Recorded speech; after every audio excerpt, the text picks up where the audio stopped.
Il n'y a pas que les SUV dans la vie, il y a les breaks aussi. Les constructeurs sont très nombreux sur le créneau, et notamment l'allemand Volkswagen.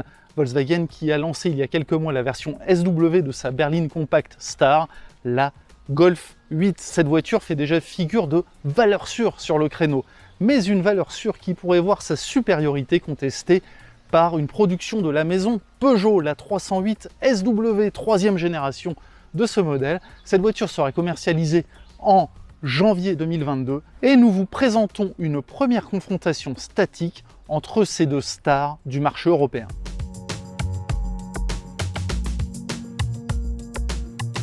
Si les proportions des deux voitures sont identiques, le traitement de leur design diffère du tout au tout. On a d'un côté une Golf au style classique, c'est-à-dire qu'on n'a pas vraiment de surprise. On est vraiment dans le respect des canons de la maison Volkswagen, une voiture qui vieillira bien, mais dont la seule pointe d'originalité consiste en ce haillon en forme de flèche de profil. Pour le reste, eh bien, il n'y a rien de très spectaculaire, mais c'est aussi l'assurance que cette voiture passera facilement le cap des années et que dans 10 ans, elle ne sera pas ringarde. A l'inverse, on a un Peugeot qui joue la carte vraiment de l'agressivité, de la sportivité. Regardez cette poupe de la 308, c'est vraiment assez incroyable. Rares sont les voitures aussi construites.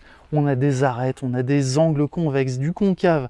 On a, regardez ces nervures, ces plis, et notamment ce béquet, ce pseudo-béquet, donc qui dynamise fortement le coffre, qui donne l'impression qu'on a vraiment affaire à une voiture de sport. C'est assez étonnant. C'est assez étonnant aussi de voir donc cette ligne de vitres qui termine en forme de pointe. À l'avant de la 308, on retrouve ces crocs lumineux verticaux qui signent toutes les dernières productions Peugeot. Le design intérieur de la 308 apparaît en tout point en adéquation avec le design extérieur de la voiture. On a une évolution du système iCockpit qui fait les beaux jours des productions Peugeot depuis plusieurs années déjà, avec ses deux écrans, avec ses boutons, avec des matériaux de bonne facture. On a clairement l'impression d'en avoir pour son argent et cela traduit parfaitement cette volonté de monter en gamme affichée par la maison Peugeot depuis quelques années. A l'inverse, la Golf, comme à l'extérieur, joue ici une carte sobre. On a deux écrans face au conducteur, mais on a finalement très peu de boutons. Mais vous allez voir que cela ne signifie pas que la voiture soit moins bien dotée en termes de technologie. Outre la commande vocale et l'instrumentation numérique, la Golf et la 308 ont en commun la climatisation auto multizone, la conduite semi-autonome de niveau 2 ou bien encore la duplication du contenu de votre smartphone à l'écran. Un smartphone que vous pouvez aussi recharger par induction.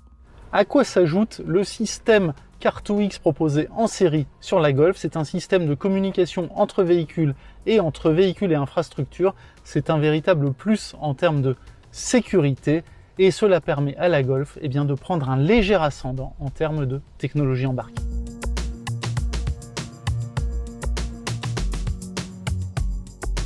Si on achète un break, c'est pour bénéficier d'un vaste coffre. Et là, les deux voitures font jeu égal, 608 litres pour la française, 611 litres pour l'allemande. Mais il est un point qui peut faire toute la différence entre l'une et l'autre, c'est celui de la modularité, avec une banquette arrière rabattable seulement en deux parties sur la Golf, avec simplement une trappe à ski qui permet éventuellement de charger des objets longs. A l'inverse, regardez ce qu'il se passe avec la Peugeot. La Peugeot, elle dispose d'une banquette arrière rabattable en trois parties, 40, 20, 40. Et cela permet de glisser un objet long, comme cette planche de surf, entre les deux sièges arrière, sans obérer l'habitabilité. On peut accueillir deux passagers à bord à l'arrière, ce qui n'est pas possible à bord de la Golf. Donc c'est une victoire sans appel de la Peugeot à ce chapitre. Et à titre personnel, je me réjouis de voir apparaître cet équipement sur une voiture française. Dans un monde parfait, mais on ne vit pas dans un monde parfait, cette 308 aurait été dotée d'une lunette à ouverture indépendante. C'est un équipement qui fait les beaux jours de la BMW série 3 depuis le siècle dernier. Et aussi, c'est un équipement que l'on trouvait sur la 206 SW au début des années 2000. Mais là, il faudra apprendre à s'en passer.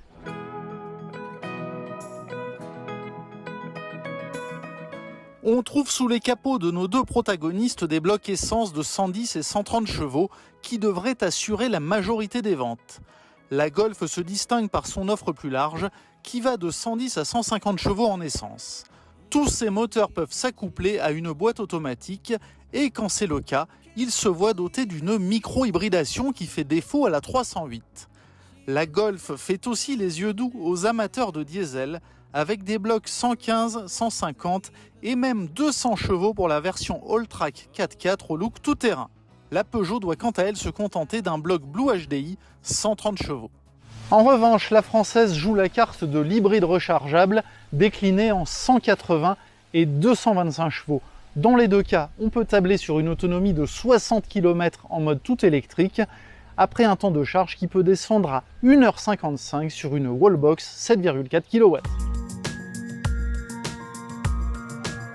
Côté tarif pour terminer, la française démarre à partir de 25 800 €, c'est 3 000 € de moins que la Golf à motorisation et équipement équivalent. Et sur une version 130 chevaux à boîte automatique et en finition intermédiaire, l'écart de prix s'établit à près de 4 700 €. C'est énorme. Tout cela permet donc à la 308 de prendre l'avantage à l'issue de cette première confrontation statique. Mais elle devra confirmer ses bonnes dispositions à l'issue des premiers essais dynamiques qui sont programmés pour le début du mois de septembre.